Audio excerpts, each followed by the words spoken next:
Hello everybody and welcome to our live studio show here on MXGPTV.com with me, Paul Malin and Lisa Leyland. It's the penultimate round, round 17 of the FIA Motocross World Championship, and we are at the MXGP of Lombardia in Mantova. And I tell you what, we are finally seeing down the race. Just one more to go after this and one more studio show on Tuesday actually.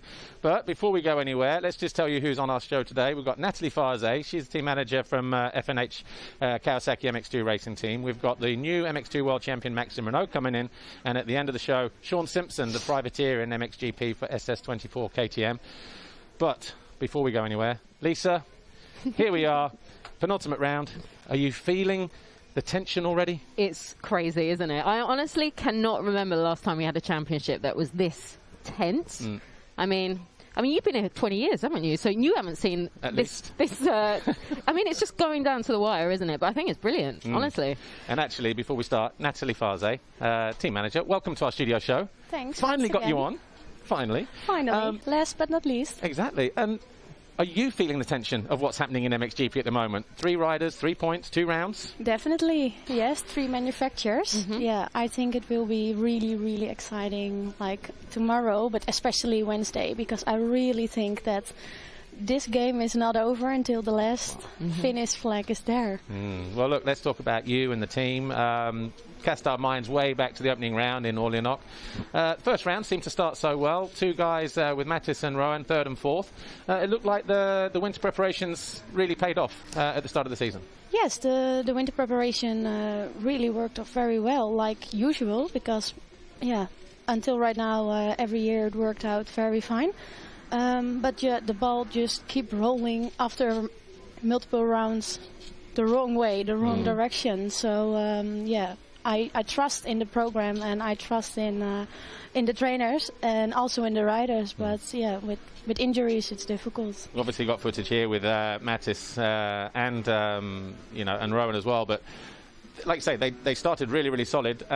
Maybe part of this was because, like I say, winter preparation. Another one for Mattis, especially typical French-style track, hard, rocky, felt very comfortable. Things were really looking good. You know. Almost took the red plate home twice. One time with Mattis and also one time with Rowan. Yeah. And then unfortunately injury came for both riders. In Loquet, then Mattis twisted his knee. Sure. Well, Rowan was also looking strong. 5 top 3 finishes in the first 8 races, including a 3rd in Majora. Seemed like he was just warming up, though, at that stage. Yes, he really warmed up, and he did so well all the time in top 3, top 3 finish motos. But then, as I said before, Mattis twisted his knee in Loquet in the free practice. Rowan broke his scaphoid in the last moto. Yeah, then I had 2 out of 3 riders injured. So.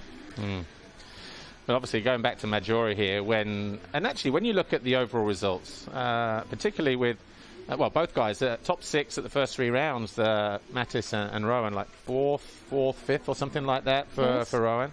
I'm not sure if I was more surprised with his performance in Majora, just because the hilly hard pack track. I think we did a pre-grid interview with him where he said about not the kind of tracks that he's used to normally. But he just looked really, really solid, and I was thinking, like Lisa just said, just warming up, getting ready. What were you feeling at this stage of the championship? Because they were within the top 5, I believe, at that point. Yes, both riders were basically fighting for the world title, because halfway until the season we were just with 2 out of 3 riders 10 points behind in the championship. So I think then you can say that you still fight for the title. And then injuries came, which is also part of the job, but it's a pity because and obviously the injury to Rowan, that was a scaphoid. That I've done that I broke mine when I was 15, and it's still broken, unfortunately. It's a nasty injury, yes. To be honest, I really think that's one of the most... It's a small injury, but very difficult to recover, and it takes so long. Yeah. Okay, well, what about Mikel? Seems like it's been a pretty tough season for him, but like you said earlier before we started the show, that he's still fighting on, isn't he? Yes, he definitely is. He had a difficult start-up on the season, and right now he's running quite smoothly, and it looks that he feels quite well. I think last race, we finished 5 with him in the second moto, and if we had one more lap, then he finished 4. So he's still going strong, and of course I'm happy with that because he's my last rider this season. So I'm very happy that he do some top 5s. And actually, with no Mattis, because obviously he's gone into the MXGP class. Rowan obviously still out injured. He's been the lone ranger for FNH Kawasaki. Has that kind of added any extra pressure on him? Because sometimes when you're in a team of 2 or 3 riders, sometimes you rely on information, you know, coming from your teammates in terms of bike setup. So is he alone in that respect? Is he kind of struggling, or is he... No, to be honest, I think he really likes it because my whole crew is on his disposal, so 24/7. So no, he's doing fine and feeling well, and the results are also there, so I think he likes it. So next year, team 2022, FNH Kawasaki, Mikkel Harup, the only rider. He's going to be enjoying life. Obviously, we just had 3 rounds in Trentino as well. How was that as a team? It was the first triple header of the year, isn't it? That we've had, the only triple header I think we've had. We had 2 in Turkey and then 3 here. How was that? Do you enjoy that kind of thing? I know you weren't around, but the team atmosphere generally is good. They enjoyed that? Yes, yeah. I skipped the first one for weddings.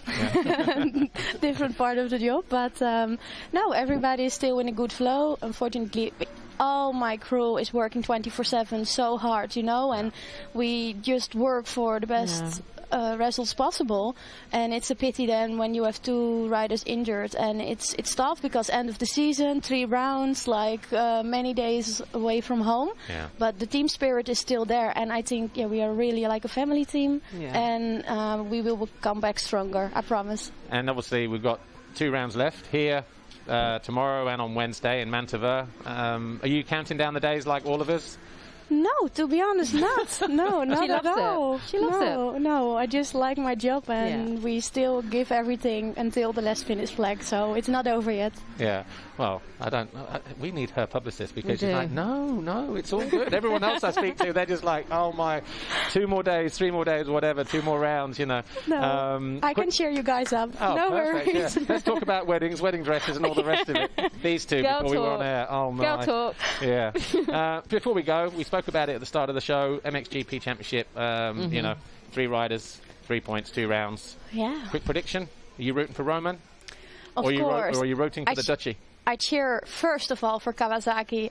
That for sure, no doubt about it. And after, I'm very proud that one of the riders of my home country also fight for the title. So if I could choose, all the 3 deserve it. Yeah. But I cheer for Kawasaki and for Team the Netherlands, of course. It's definitely going to go down to the wire. And of course, you know, we can't wait for that either. But Nathalie, thanks for joining us in here today. Thank you so much. Before we let Nathalie go, let's just catch up with some quick highlights from MX2 Race 2 from Sunday.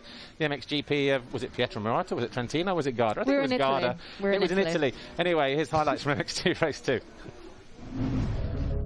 Maxime Renaux, big race for him potentially, could lift the championship today in this race if he finishes 101 points clear, because after today we just have 100 points left. Whether it's Jorgo Geerts, Tom Vial, it doesn't matter, but he'll need a good start and he'll need to get ahead of them right at the very first opportunity.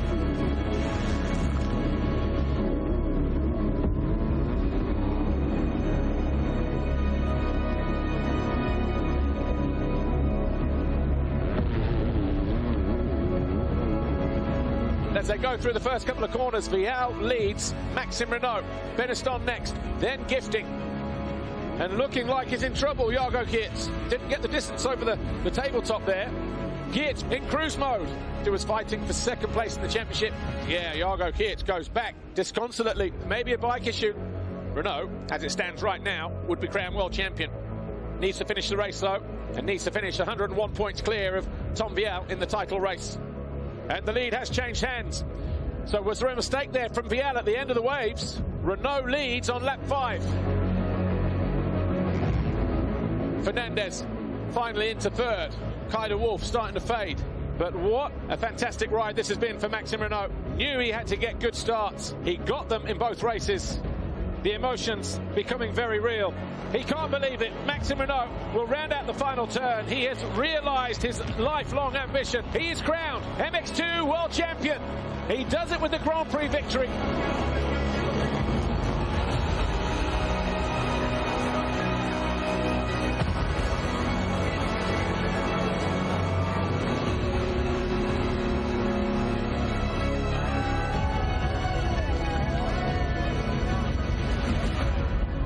It means so much for me, you know. I've been working so hard for that, and have been so far, so deep and so low, you know, and coming back like that. It's such an emotion, and you know, like winning the championship with a race win and with a GP win, it's just a dream there, you know. So yeah, I just want to thank my team, thanks my parents, and everyone for all the effort.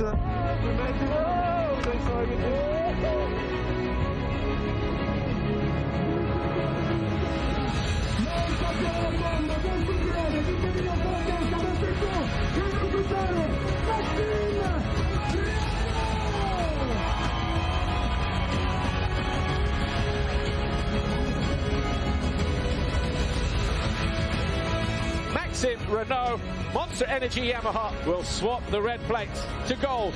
He is world champion.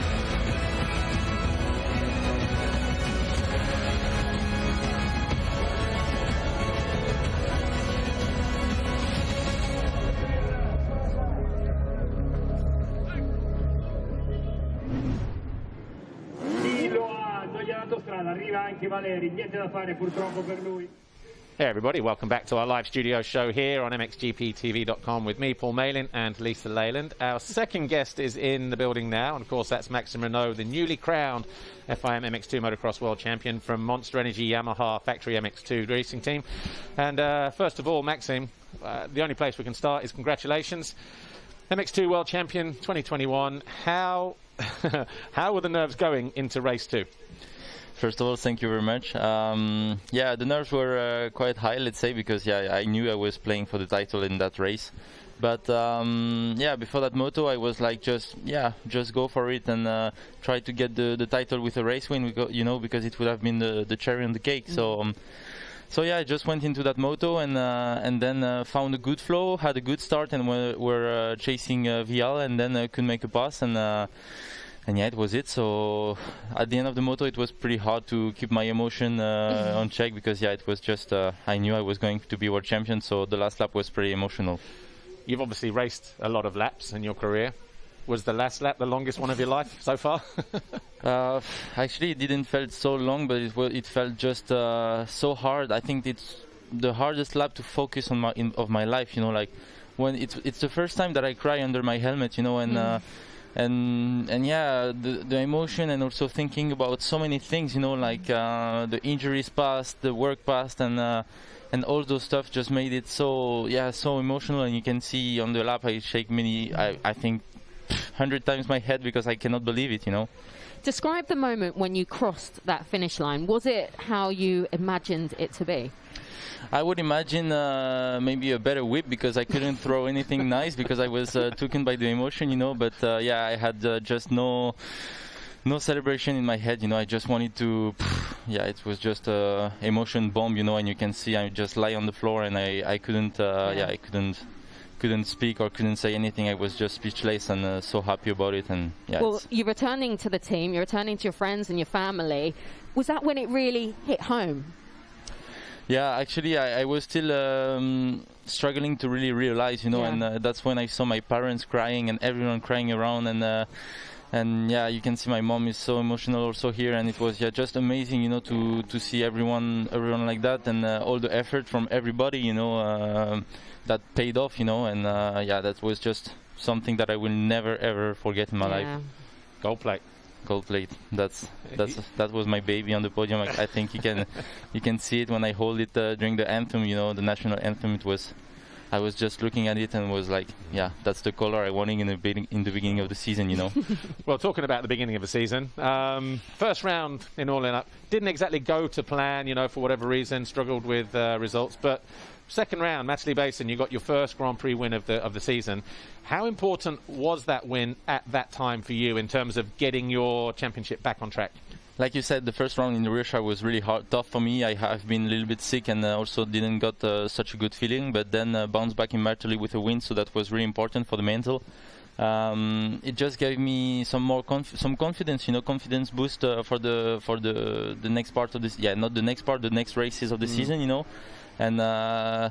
You know, when you come for a championship and you come for winning a championship, you know, the goals and expectations are high, and you just do in the first race, like I think I was 8th of the GP. It's really like disappointed, and then after to came back with a race win like that was really important for me and for my mental. Well, by round 4 you'd taken the red plate. Then after that you'd had 9 podiums in a row. Where did that consistency suddenly come from?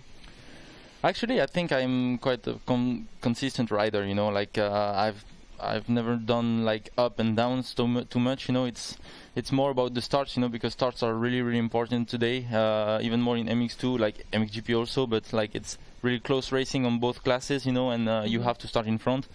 And I just could make it together, you know, after the 4th round, and really got some consistent pace, being here on every track, you know, and get some pretty good start, no crashes, and that was it. That was the most important. One of those podiums came in Latvia. Would you say that was probably your best weekend so far, because 2 wins, the first time you'd ever done that? I would say that it was one of my best weekends of the year for sure, because Latvia was really one track I was not afraid of, you know, but not expecting to win the 2 motos there, because last year I really struggled on that track and didn't find a good flow and a good feeling on the track, so it was yeah, it was not feeling good, and coming into that season I was just like, yeah, try to get some new beginning with that track and try to get some good feelings, and that's what I did, and I was really aggressive and riding, yeah, you can see I was just riding hard, and didn't make 2 great starts, you know. I think I was around 5th position, but came back to win both races, so it was just amazing, you know, and it was just like confidence boost again, and showing that I have the red plate and I can be the boss, let's say, of the championship, and I can be here, you know, and win 2 motos. And actually you held the championship lead from round 4. No one else took the red plate away from you. Coming into the final 2 rounds then, you are world champion. Do you feel that the pressure is off a little bit, that you can just go and relax and enjoy these last 2 races? Yeah, I feel like this. Definitely, like now the championship is done. I'm world champion, so that's the goal is achieved, you know. So now I just want to go out on track and just have pleasure and ride like I know how to do, you know. And I really want for good. I really hope for good starts. That's going to be really important, and then some good races. And for sure, I'm coming here to win, and that's going to be the most the biggest goal for the weekends. Away from the racing side for now, obviously, as long as I've known you and been watching you from 125s through to now, you've always ridden with the number 959. Where does that number come from? Because everybody has their own story. Some say it's just a number, it was the first number I raced with. What's your story with 959? Actually, there's not really a true story about the 959. Before, my first number was 99, and I really like that number. I have something with the 9s, I don't know why. It's my like chance number, let's say. And from 99, when I step up to 125, I was not able to take that number. And at that time, I was with MGC, you know, the team from Loïc Lefort. And we were just in a camper riding back from French Championship, and we were like, okay, let's think about a number with 2 9s that looks good on the bike. And we were like 919, 929, 199, and no, this is Pastrana, no, this is Stewart, and like, yeah. And then the 959 came out, and no one has it before, and I think it fits me good today, and I will keep it forever, I think. Yeah. Okay, and just real quick, we've got about 10 seconds left.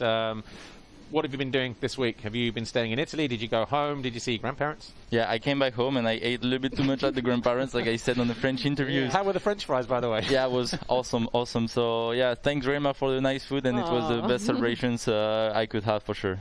All right, well look, Maxime Renaux, 2021 MX2 World Champion. Thanks for joining us from Monster Energy Yamaha Factory MX2. Our final guest is in the house. We'll talk to him in just a few moments, Sean Simpson. But before we do, let's check some highlights from the MXGP of Garda 1 week ago, race 2.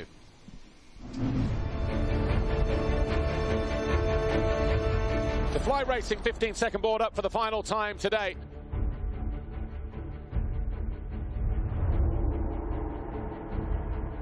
Prado with the foxhole shot. Riders up the bank coming into the second turn.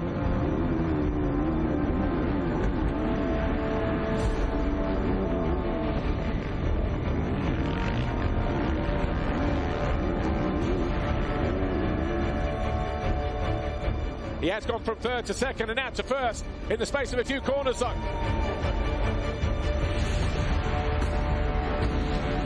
Hurling's now second.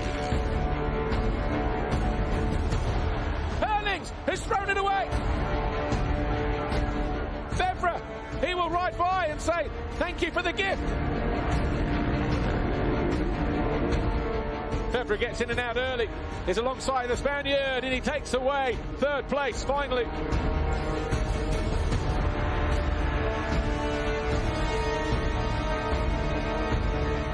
Oh, Hurlings has been off again just after the finish line. We heard the crowd roar. Something obviously went down and it's Hurlings who has gone down. Just too long. Oh, violent crash. Wow. Out of fourth place, and dare we say, out of the championship yet?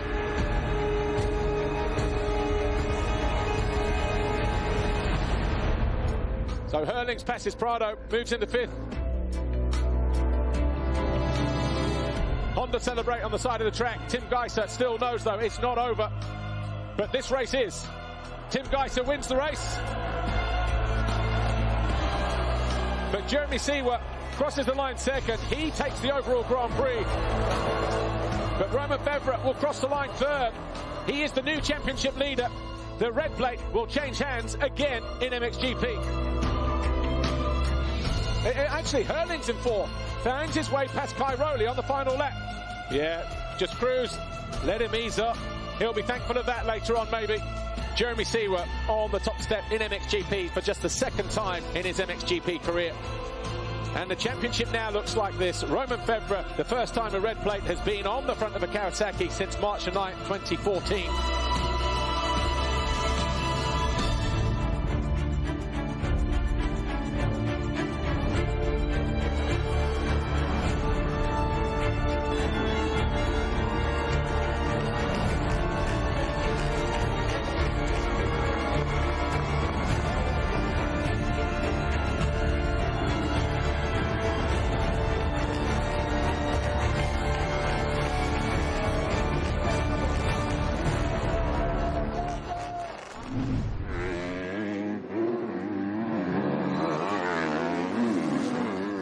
Welcome back to our final part on our studio show here on MXGPTV.com with me, Paul Malin, and Lisa Leyland. Our final guest has joined us now from SS24 KTM MXGP. That's, of course, Sean Simpson, privateer in the Premier class. And Sean, good to see you here this weekend. Just 2 rounds to go in the championship. And in terms of the season itself, it's not been the easiest of seasons, not just for you, but for everybody else. But as a privateer, I guess it's been particularly difficult. Yeah, it has been. Coming off breaking my back last year definitely took a bit more out of me than I expected.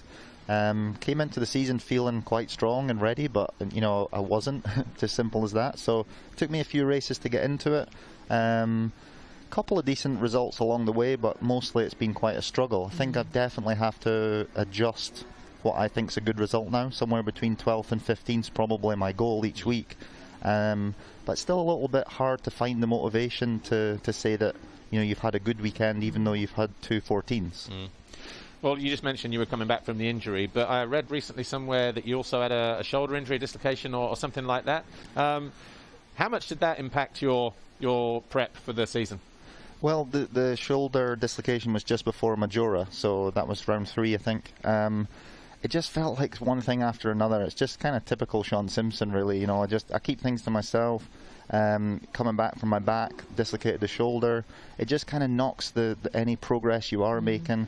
Then the thumb here in Mantova for the Nations, that's really hampered me. It's still even sore now. I was putting stickers on my bike yesterday and I could still feel it. So just one of those things that just niggles away at you. And you know, nobody gets through a whole season without something, but it's just one of those things where That's when you wish you had a sticker mechanic with a thumb injury, don't you? Yeah, or I was left-handed or something, I don't know. Well, you mentioned you did have a couple of good results. You were 11th overall in Locket, 7th in race 2, and you look good. You look like your old self, you look sharp, so it must have been good for you to be back up there again. It was. I mean, Locket was very unexpected because people always say to me, oh, you ride well at Locket, do you like the track? I don't. I like the old school nature of the track, but I don't really particularly like riding it because it's not my style of track. There's a lot of corners with no lines on it, which makes traction really difficult, but I ride good there. And I struggled a bit in race 1 to kind of get into a bit of a rhythm, but race 2 I managed to get out to a good start, tucked up the inside in the first corner, and I think I was away inside the top 10, so that really gave me a good chance at getting something done. And you know, I got pulled along with the front guys. Something that I've been missing throughout the whole season is getting good starts, but with the one-day format, it's really tricky to put a hard, you know, lap in qualifying for me. It's not something I'm that good at, but you know, a track like Locket that we're watching here, it's definitely about getting out. You know, Calvin, who's behind me there, actually looks faster than me. He is faster than me, but he's pushing so hard, and there he's made a mistake. So, you know, the guys like Fevre behind me here, even Lupino. You know, there's lots of guys that have to come past you if you've got a good start. But if I'm starting behind them, there's nearly no chance I'm going to pass them. Well, you then had to return to British Championship duties. You then missed Latvia and Turkey due to travel restrictions. Just how disruptive was that for you here in this championship? It was a real bummer because, you know, I'd set out, you know, my goals this year to do the full World Championship, you know, however many flyaways that consisted of depending on the restrictions, and the full British Championship as well. So to have to choose the British Championship over the World Championship was something I've not had to do before, and, you know, I found it quite tough actually. Kind of felt like I was just getting a bit of a roll going, and then, you know, you've got to go back and do the British, which I enjoyed doing and felt like I could win, but it never actually went my way there either. Well, look, more from Sean Simpson in a moment. Let's just give you another recap about MXGP TV. And I tell you what, if you're watching this on YouTube right now, the studio show, get yourself on MXGP TV, the best place to watch MXGP, the Motocross World Championship, commercial free, and as well as MX2 and MXGP this weekend, we've got round 9 of the MX 250. We've also got the final round of the two-stroke championship 2T presented by FMF Racing. So make sure you look at MXGPTV.com, get yourself a bag yourself a deal now, and watch everything on demand from the whole season as well as live this weekend as well. Okay, well, Shaun, you mentioned it earlier last time we were here in Mantova. Despite all the chaos that your championships bring so far, you were selected for Team GB to ride at the Motocross of Nations. I think it was your 8th time or something. It was a tough one with your thumb, but you were on the box again, bronze. I mean, so tell us about that experience for you. Well, getting selected for your country and riding for Team GB at the Nations is something that I've always enjoyed doing. You know, been there so many times, missed the podium so many times, but my second consecutive podium after Assen in 2019. So it was a really good atmosphere this year. The weather was obviously a bit better than Assen, you know, not fantastically better, but I felt like Saturday was really dry and hard, and, you know, I hurt my thumb. Didn't really enjoy Saturday that much. Sunday I was obviously, you know, pushing through the pain barrier, but I enjoyed riding the track a bit more. It was a bit slower, a bit more to my liking, and the other guys done a great job as well. So to stand up on the podium at the biggest race in the world is definitely no mean feat. So we were really, really proud of doing that, and, you know, I'm 33 now, so I don't know how many more times I'm going to manage to have a crack at it. So, you know, it was great to stand up there. Just really quickly, obviously you were here, Motocross Nations, day 1 harder than normal, day 2 softer than normal, the track today somewhere in between. Are you looking forward to racing it tomorrow? I am. I would say it's nearly perfect. It's just got a little bit of a softer base to it, definitely a few more lines. When it's too wet, you know, that's kind of creates one dry line and everyone kind of rides that, but I think we're somewhere between now, and I think it could be really good for riding, for passing, overtaking, and the race, and in general it's going to be electric. Oh. Well, look, thank you to Shaun for now, but you know what, in case you haven't noticed, MXGP, 3 riders, 3 points, 2 rounds to go. It's intense. How intense? Take a look at this clip. We've got some GoPro footage here from Jeremy Seewer and Tim Geiser from the first lap of race 2 on Sunday. Make your mind up.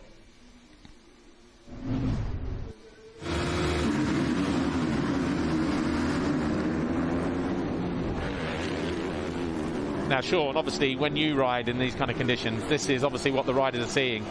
We've slowed down pieces here and there, you know, different landings like this. Crazy first laps. I mean, this actually looks quite calm. You should see where it is back where I'm riding. I'm about 15th. There actually looks to be some space around the track there. But no, it's really, really tough going. First few laps are you know, just insane. Look, Tim's made a good choice there. Went up the inside, passed 2 people in one go. Jorge's coming back in here. It's just, on a track like this, it was so hard to make good decisions on the first lap. You know, you can go inside to block the inside, but someone slingshots round and passes you going up the hill. So, you know, it's a split-second decision here and there that can either make your first lap or break your first lap. And you know, there's you know, Jeffrey cutting his way through the pack, which he had to do, you know, on more than one occasion in the weekend there. And it's, you know, just really, really tough to make up ground, but he's had to do it. He's got himself back into the fight. I think he dropped from first to third or second to third. Yeah, so first to third in the championship. So he's the one making up ground this weekend. Absolutely. Well, look, Shaun, thanks for joining us here, and all the best for this weekend, well, for tomorrow and on Wednesday. But we are out of time. Don't forget, you can catch all the action live today from 12:20 local time. We've got EMX2T presented by FMF Racing, round 9 of the 250 European Championship, EMX 250 as well. Tomorrow we're back live 8:30 with MX2 time practice and all the MXGP action as well. But as far as the studio show, we'll be back for our final studio show on Tuesday. So from me, Lisa, Shaun, and thanks to also Maxime Renaux and Nathalie Fasé. Thanks for watching. See you next time. Bye for now.